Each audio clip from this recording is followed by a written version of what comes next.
Hello, everybody. Welcome to another episode of Event Icons.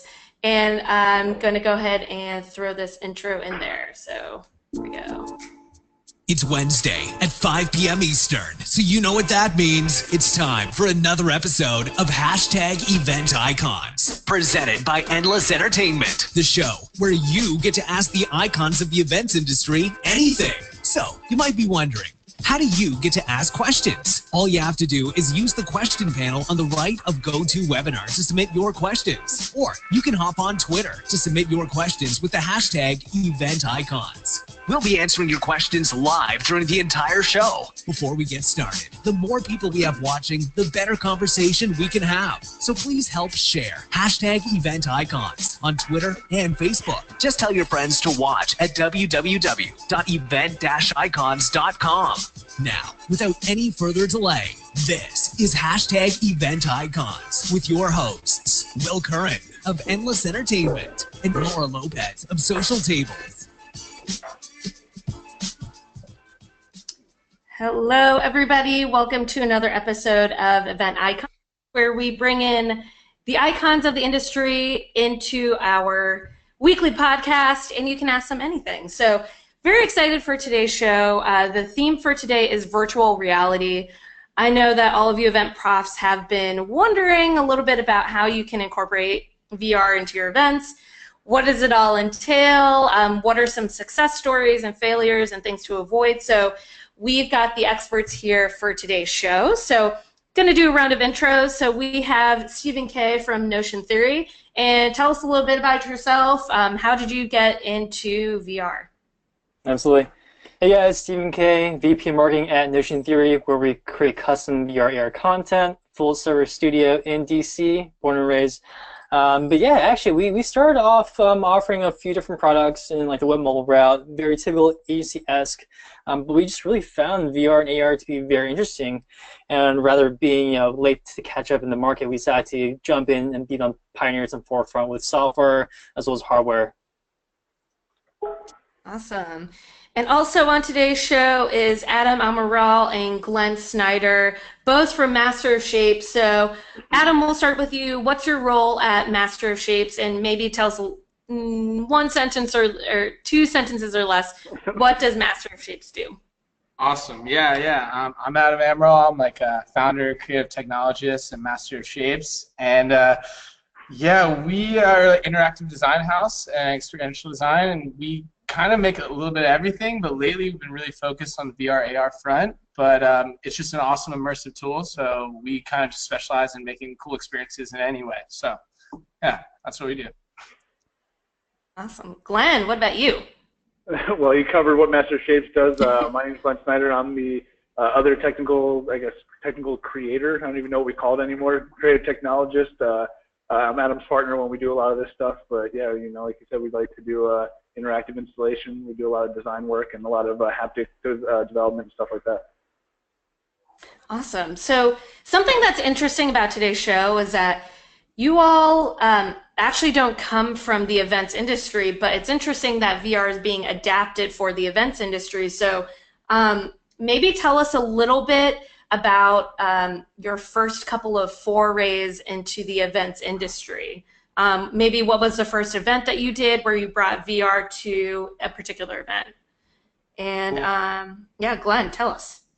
We'll start with you. Does it have to necessarily be VR? Because we actually do work a lot in events and experiential design for like releases. We work with a lot of brands to do we work with Jordan and Nike and stuff like that to do product releases, and we work with Google and such to do events like Coachella or South by Southwest, and we do a lot of the the more interactive experiential installations. So like we did like a punt, pass, and kick for Nike last year. For the Super Bowl, we did like a Verizon 360 experience where we did like a 270-degree screen around us. Adam's been doing the event space a little longer than I have, but the first project I ever actually did was kind of a little bit of a shotgun wedding Adam and I had to throw together for a Jordan event for the I think it was like the Jordan 27s or something like that.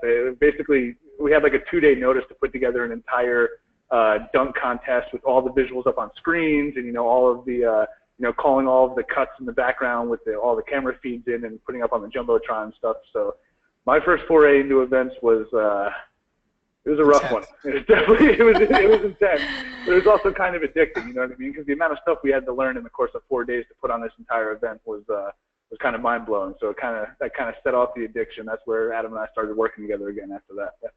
That's awesome. Yeah, and to give a little background about us, like we're ex-VFX guys. Like both Glenn and I went to Savannah College of Art and Design and studied visual effects. So we were both working kind of in VFX, motion graphics, a lot of creative direction kind of roles. And then, I mean, I think VFX kind of has just opened the gateway drug to all visuals and making anything cool on the computer. And for us, we just kept striving to make something more unique, more awesome, something that people would really remember. So it's led us down this crazy path of literally we don't even have a good elevator pitch anymore because we do so much weird stuff. I mean, our first foray into just VR as a whole was to drive a real car at full speed while wearing VR glasses. So I mean, we've kind of been thrown around from the get-go into some weird stuff.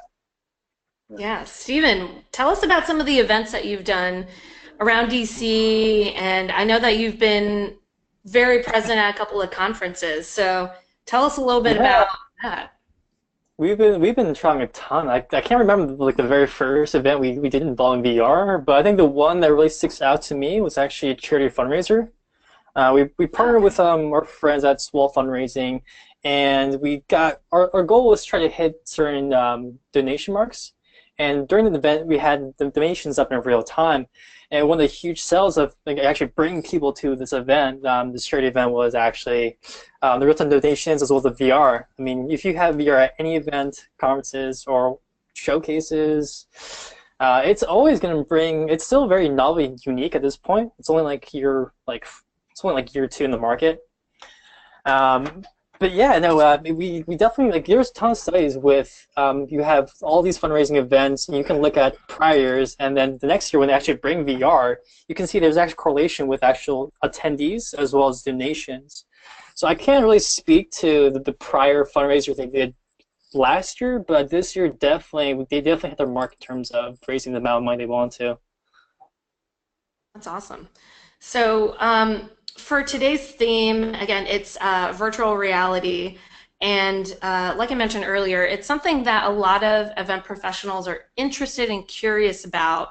So today's show, we hope to educate the events industry on why you would want it at your event. So since some folks have no prior experience with special effects or motion graphics or anything along those lines, can you guys maybe go into the basics of what exactly is VR and what is the benefit of bringing it to an event?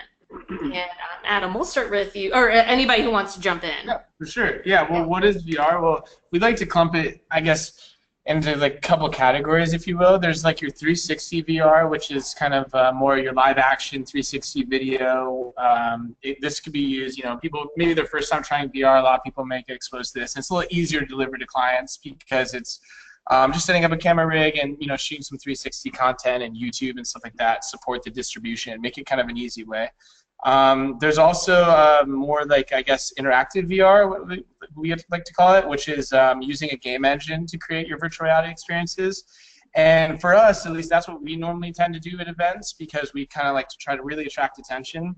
When you do things with the game engine side of things in VR, the sky's kind of the limit. And in our case, I mean, we like to use haptics. Glenn makes a bunch of like custom haptics for our experiences, like fans or heaters or even like vibrating handles, whatever you need really to kind of feel more immersed. So that's one angle.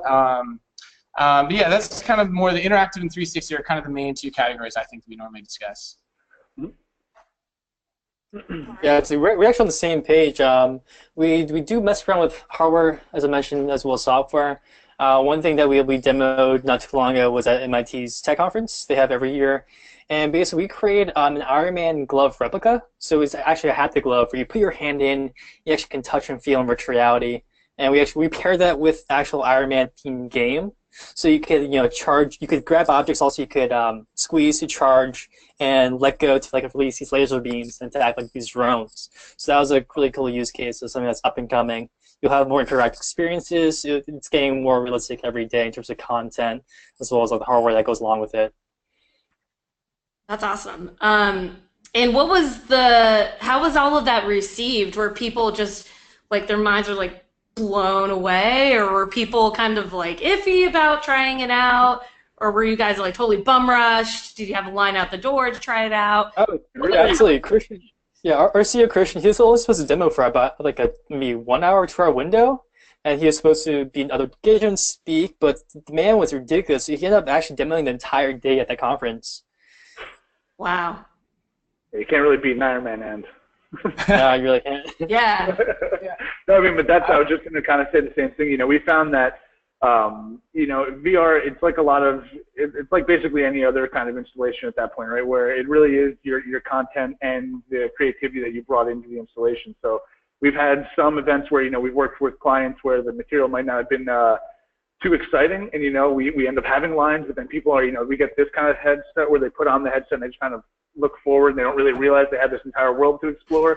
But then we've also had some great feedback where, you know, we did a piece last year called Orange Sunshine that we took to South by Southwest, and for all intents and purposes, it's kind of like the first VR acid trip where it was for a documentary. Yeah, it was kind of like a secondary piece to a documentary that was coming out about the first like hippies in the pre-Summer of Love area. So like 1958 to 1962, these guys down in Huntington Beach were, you know, messing around with acid and trying to figure out how it works, and they had a whole documentary they were putting on about it.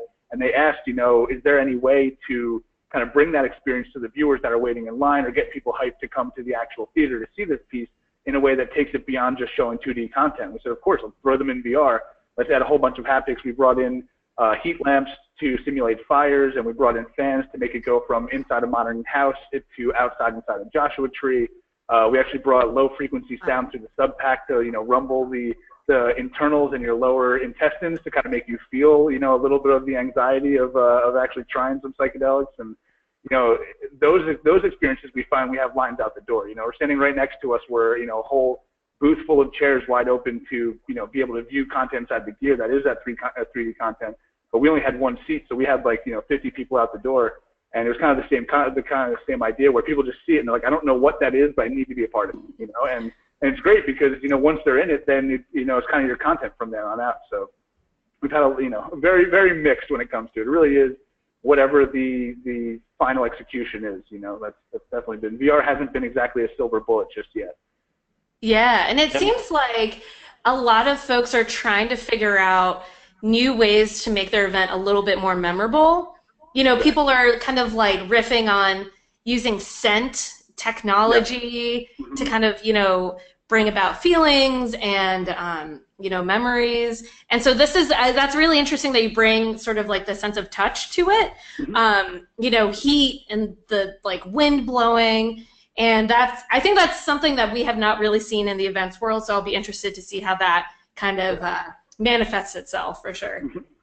Totally. You know, we find ourselves like a lot of times working with brands that have kind of realized that the idea of just saying, hey, we're having a release isn't enough to get people excited anymore. You know, there needs to be some type of spectacle or some type of experience for people to walk away from it that kind of is memorable. You know, the idea of seeing Windex on a commercial and then going and buying Windex is kind of a thing of the past. You need to make brand relationships with people. You know, you have to get them so into whatever event you're throwing that they basically fall in love with whatever brand is throwing the event, you know. And so that's kind of where we've been trying to focus a lot of our attention, whether it's in VR or whether it's not. Just VR tends to be the best, you know, the best visual tool to get someone into that world. You know, we also work with 270 screens and 6-sided LED cubes and stuff like that, but there's just something about having a full world on your face that you can't really touch with any other medium right now.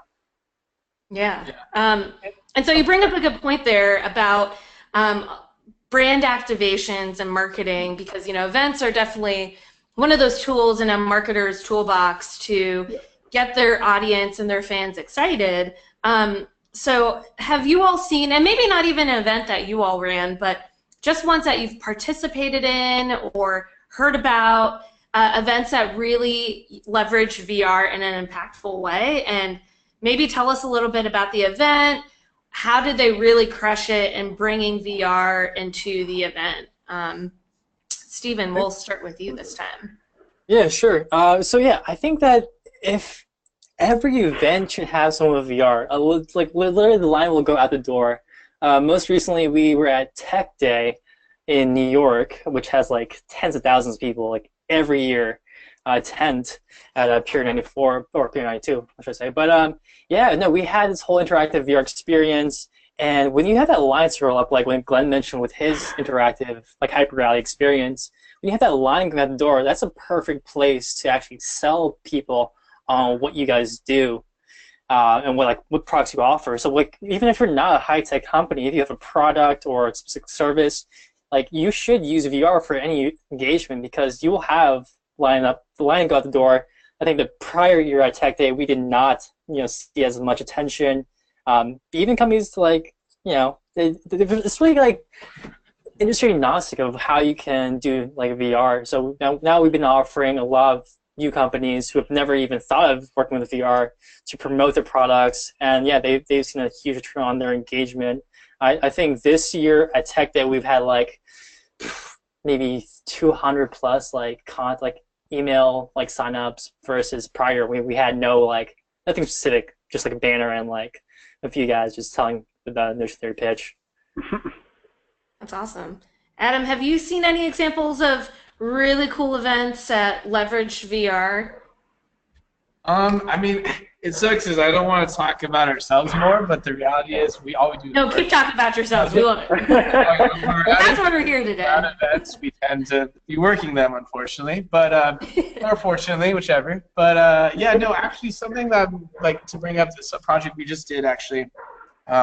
We keep talking about the lines, and it is a single person experience, and that was something we learned pretty early in our event process, that can become a struggle, especially when it's cool to have a line, but sometimes it's not cool when everyone starts getting mad that they wait in line forever, right? So we've run into that issue where more people want to get involved and have more of a social VR experience. And so we've been working with HTC Vive a lot, which makes it kind of like pretty much like the standard industry VR headset right now, the most popular.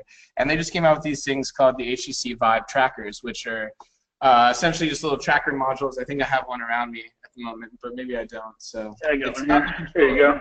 Yeah, there we go. Oh, thanks. wow.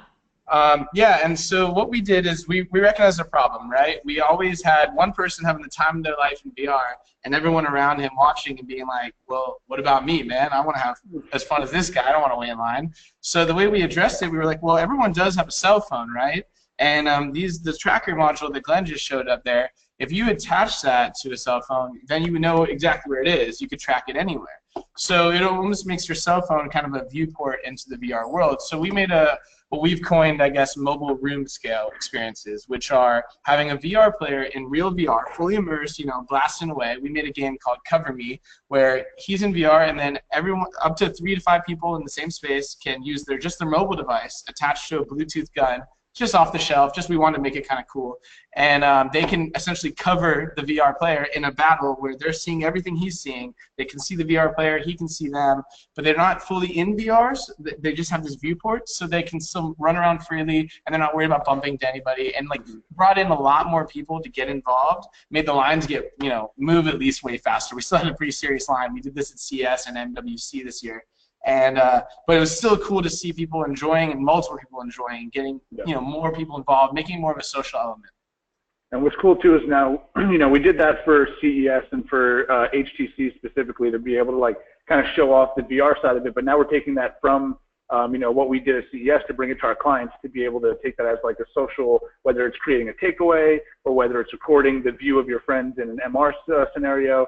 The idea is that instead of just having one person playing VR and everyone watching, you can, get everyone else involved using their cell phone, So we've been trying to kind of crack that nut for a couple of years, and now the tracker came out and kind of gave us that ability to have exact positional data that you couldn't get from before then, But I think, honestly, some of the most impactful stuff for me at VR events has been some of the empathy training. That stuff coming out of Planned Parenthood and stuff has been it's been really impactful. It's kind of hard sometimes to you get a lot of buzz and a lot of media hype out of having VR at your events, and you will get a line and stuff like that because people just want to, it's something new. People are interested in it. It's bigger than just seeing slides on a board or something like that, or a really nice spread over at, some booth. They want to know what the heck is everyone seeing inside the screen. But a lot of times when they walk away from that, they might not walk away going, wow, that really, changed how I was thinking about VR, or I need to go get VR, or, anything like that. But I found that a lot of people coming away from the empathy courses or any of the events where they've had really moving pieces like that can't stop talking about it because it literally changed how they think about a certain scenario, which is kind of kind of really powerful tool if you think about it, because you can go watch a documentary, it takes you 2-3 hours to get through it, and by the end of it you might have had your scope changed, but these are 2 to 3 minute videos, but because you're fully immersed into that other person's like full existence, it completely changes how you interact with that maybe someone who is just like that in the future. So I think those are the most impactful I've seen, and it's weird, they're not even events that we ever throw, I mean, they're not something that we are ever a part of. It's just kind of watching how other people have interacted with them. I've seen those be the most impactful so far. That's actually the first time that I've heard anybody using it for empathy training. I think that is actually really, really fascinating. That's a cool little kind of evolution of the use of VR. It's been really interesting. I mean, one of like the initial pieces by Milk, and I don't remember what they were even called before they were within, but they did I think it was Skies Over Siddhartha, and the idea was that you were a girl who was, what was it? I think it was Verse, right? VRSE. Oh, it's Verse, yeah. So, so the idea was that you were a girl in Syria whose city had just been bombed, and you were trying to walk through the middle of the city as like just this chaos is happening, and it was like right at the height of kind of like our bombing campaign in Syria, and the idea was like kind of to put yourself in the shoes of not someone like militant or someone that we're trying to fight against, but the little kids who are getting the secondhand calamity of all this, and it was really, really powerful, because you haven't had to think about that, but that's the empathy training game has been very very interesting the past couple of years, because you've never been able to make someone genuinely feel like that through visuals. So this brings me to a good question that we got in from the audience, and big ups to Alex Plaxon, who is in the background live tweeting today's session. He got a question in, and we talked a little bit about, you watch a documentary and, you'll go through the 2-3 hours, and it may or may not change how you think about things. And you also brought up shareability. So this is a good question. So how important is word of mouth, social media, and shareability when creating VR content? So, obviously you can't share. So the experience that I'm having, and maybe if you have the other gentleman who's sort of in the VR world with me, we can't really share that experience outwards. But, so how important is word of mouth that this game was amazing? Notion Theory created it. You all got to, seek them out at the next event. How important are those factors when you're creating games and other content? Yeah, that's a really good point. So actually, one thing that we did realize is that every time we had VR at events, people were always taking Snapchats, Instagram, just video footage on their phones. So one thing that we realized would be a great sell is actually we created this thing called mixed reality. So actually putting people in the viewpoint, we had like green screen curtains. So we actually look at them from a different screen. It's actually them like inside the virtual environment. So we made that accessible at a few events, and have people be able to share that content. So you could upload videos of them actually immersed in the VR environment. I wish I could show an example, but yeah, that was a huge sell. I mean, people were just always just like, saying those to all their friends. It really captures the experience, because when you put the headset on, you can't really see what the real world's like, what's going on in the real world. You're more like encompassed inside the headset in the virtual environment. But when we recorded footage of them actually doing this one VR game that we built, so about the game actually, it was, have you guys ever heard of, what was the game called? It's a famous Japanese game show called Hole in the Wall. So walls will come at you at different shapes. You have to fit through the walls to I've never seen that. Yeah, really? But yeah, if you can't like make your contort your body to that certain shape, then you get knocked over in this pool of water. So we made a game for that in virtual reality, and we incorporated Subpack too, as well as the Vive pucks to track your feet. So you do all these crazy shapes and then go through, and it's hilarious from the viewer's perspective. But it's even better when we actually have that content generated and upload, and like people can actually share with their friends and family, and they're like, wow, like what did I just do? People say like no one looks cool using doing VR with that clunky headset and those controllers. Honestly, that was like one of the biggest things that we were trying to do with the mobile room scale stuff. Is we just kept feeling at every event. If we had a booth set up or if we had a section set up, and we'd say, hey, come check out the headset. Half the people would just be like, oh, that's really cool, but I don't want to put that on. And we were just like, okay. Well, and so we give them the phone, and suddenly they're just looking around like, oh, this is great. I don't have to put on the headset. And we were like, If you don't want to, like, because every viewer is different, right? We talk about this constantly where we're excited about VR and AR and any type of interactive content because it allows us to go from being a passive viewer to an active viewer, and that's really exciting for me because I've wanted that my entire life. The internet was kind of the first step of being able to do that, where I can interact with my content in real time. But no film has been able to do that because there's no medium to do it. So being able to do this with, like Adam said, using Game Engine to actually do it inside VR is really exciting for us. And we found that a lot of people just want passive content. It's almost like an oxymoron to me that I'm giving people more information and they still want less. It's weird to me, but we find that you still need a very strong narrative in some type of direction that you're driving your audience inside of VR. It's not just like an open interactive world where you can be like, hey, here we made all this really cool stuff, go find it, and people will get lost, because a lot of people do want you to drive them through to a story, So it's definitely been an interesting thing for my brain to come to terms with. Even though I know it's real, I don't believe it. I want to give people more and more interactive qualities and more stuff and let them just explore. And a lot of people are just like, just tell me what you want me to know, and I'm going to go through and follow your story, and you can entertain me. I'm like, okay, all right, that's what we're doing. How do you think it'll change in the next couple of years? Do you think there will be more in the way of maybe like analytics, so we can see what people interact with more in a virtual world? Or like, how do you think that people are going to start figuring out, like, ooh, this is a kind of VR content that people want?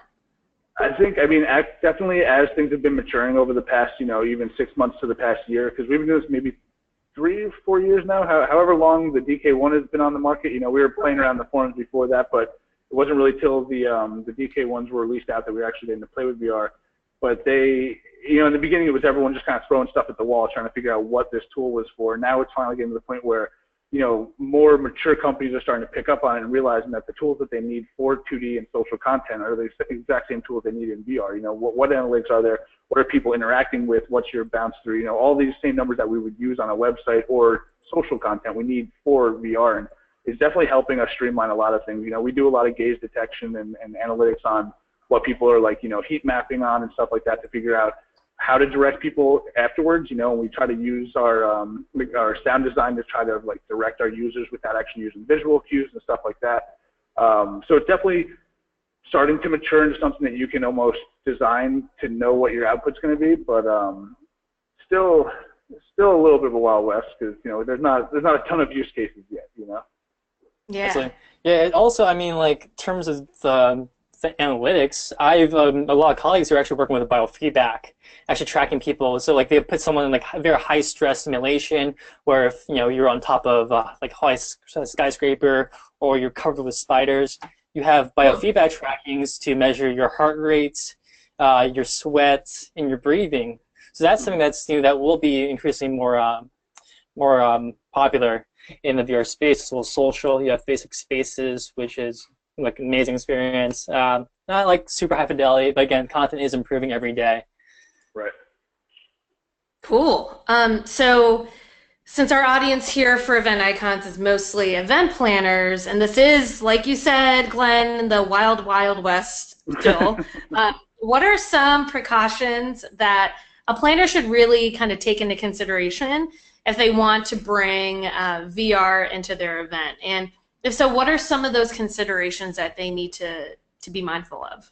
I think the biggest thing, especially on the creative design side of putting together an event, if you're going to be the one chartering or getting the content, people need to be as open-minded as humanly possible when designing the content. A lot of creative directors have years in the business coming up with like fantastic content for 2D and for social and for anything web-related and stuff like that, but VR brings a lot of new possibilities, but also a lot of awkward limitations because of how people have to interact with it. So we find that a lot of times campaigns aren't successful or fail based on the original idea. It's really on how the execution happens inside of VR because the medium's totally different. So I'd say coming up with really cool set design, something that draws people to it beyond just the headset, and then once they're in the headset, talk to your experts, whoever they are. If you're working with VR designers, listen to their feedback. It might sound insane to you that this thing is 60 feet tall right now, but it's going to be 60 feet tall in your view. So, there are stupid things that you don't have to think about in 2D because you have this 16:9 window suddenly become a massive issue in VR. So, it'll make your life much easier if you just work with the people that you hired to do your VR. Yeah, and something event specific is sanitation. A lot of people don't think about that. Oh my gosh, yeah, I didn't even think of that. Yeah, they get disgusting, man. Like you're putting it through, 200 people. Like we always have multiple face swab masks and something. This is something you'll learn on your first show, and you'll be like, oh, okay, I know how to do this. But maybe if it's your first show, you've never done it, you might not think about it. Yeah, absolutely. You want to be swapping headset, at least interior masks. They have a lot of different ones.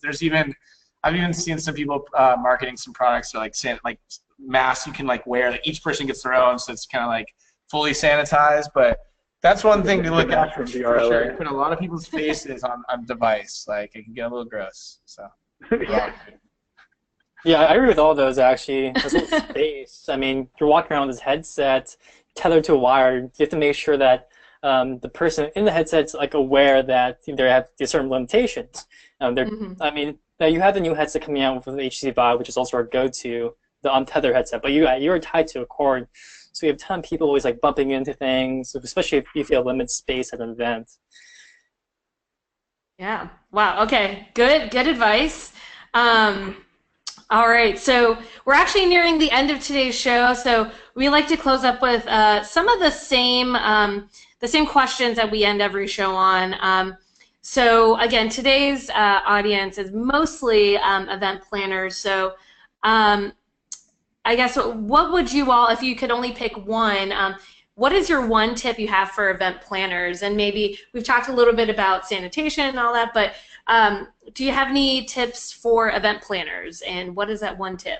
Absolutely. I would say milk it. I mean, again, VR is still a very unique, novel technology. Milk as much as possible. If you bring a VR to an event, make sure you have amazing content and leverage it to not only bring an audience to wherever you are, but also use it to onboard other things like sponsors and partnerships. We had a private showcase not too long ago, but we got great deals on food, on beer, on everything that we needed because we actually incorporated these companies or brands into the VR experience. So we had a basketball shootout with one of our favorite partners in local restaurants, Duke's Grocery, top 5 burgers in the U.S.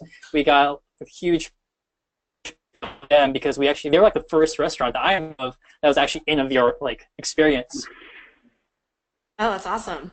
Cool. Great advice. Adam, what about you? Do you have any tips for event planners? If you could maybe just pick one. Man, I have to agree with Stephen kind of. I mean, don't put out, this sounds semi-harsh, I'm not trying to sound harsh, but don't put out crap content because the reality is that VR is so young still. Crap content really ruins it for everything. If people see shitty content that, they kind of expect that to be the norm in VR, oh yeah, I've tried it before on a cardboard one time, yeah, I saw some blurry 360 video, I'm good. And they're almost then don't want to experience it at an event. So, I mean, I know it kind of goes without saying, but don't just, VR is really hot right now. It can get a little gimmicky sometimes. Don't just use it as an afterthought gimmick. Definitely plan to use it, and then in that case, then you have the right thought towards it. It could go really well. But if you just are oh, you know what? I just saw VR the other day on my Facebook feed. Let's just throw that thing in there with 2-day notice. Yeah, it's not going to succeed too well. So, I mean, yeah, not harsh, but yeah, just try to put together something that you would enjoy, or at least you think your audience will enjoy. Good point.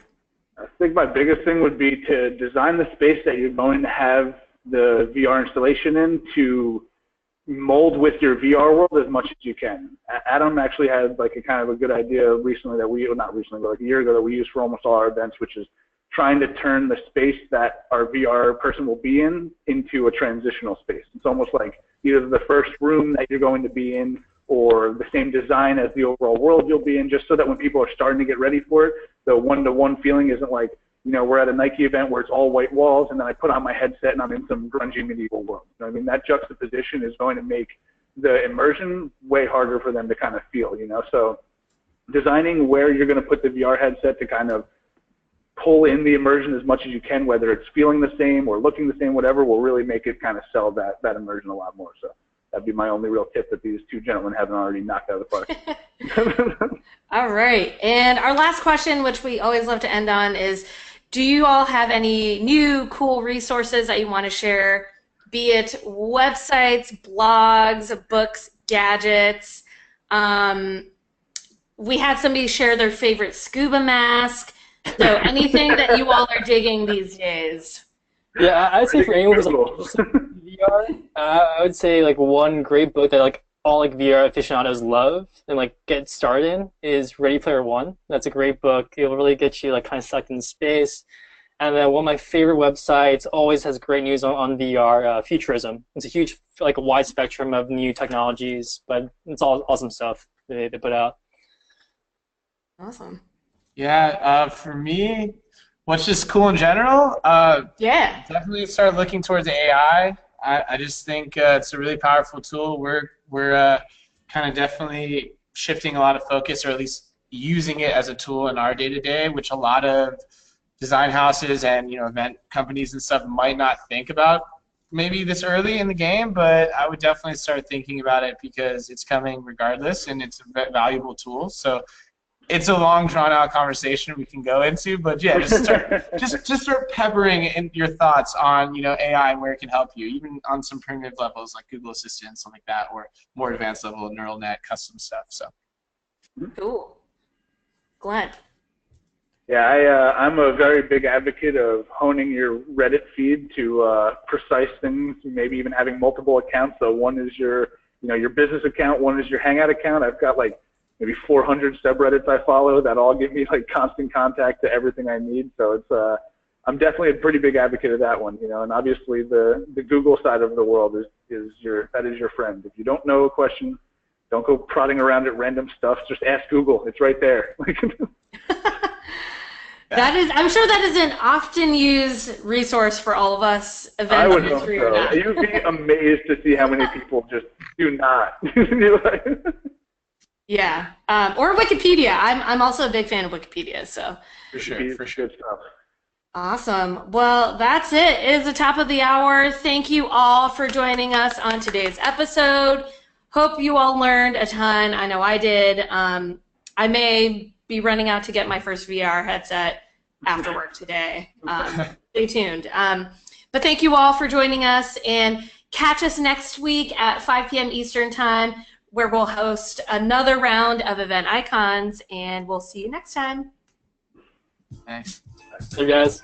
Thank you for joining us for another amazing episode of #Event Icons. To catch the transcription and all of the resources mentioned, head to www.helloendless.com/blog. This week's episode will be posted and available by next Tuesday. Also, let us know what you thought about this week's episode. Share your biggest takeaway and join the Twitter conversation sponsored by Alex Plaxon and Little Bird Told Media. Just tag your post with #Event Icons. We'd love to hear from you. Thank you again for joining us. We'll see you next Wednesday at 5 p.m. Eastern, right here on #Event Icons.